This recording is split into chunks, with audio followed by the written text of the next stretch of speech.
Good evening. Thanks for joining us. We begin tonight with a first alert update. Brown County officials now confirm that one person has died at an apartment in Bellevue on Seville Drive after a possible overdose. Past 24 hours, that same apartment was visited 2 times to administer aid to those possibly overdosing. In the first alert update, Samantha Cavalli is in the newsroom with what Brown County officials have said so far. Samantha.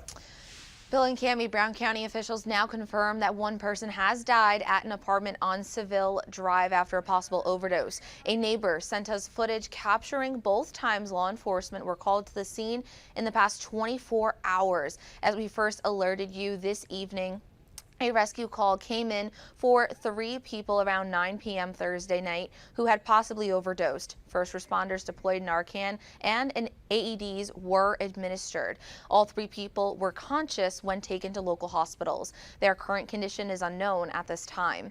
Then this morning around 11:20 a.m. dispatch received another possible overdose call to the same address. Once again, Narcan was provided and an AED was administered. One person was pronounced dead at the scene. The investigation is still ongoing and no further information is being released at this time. Brown County officials could not provide us with the ages or genders of those involved or what drugs were the cause behind the possible overdoses. WBAY is continuing to learn more as we will first alert update you on air and online. Bill.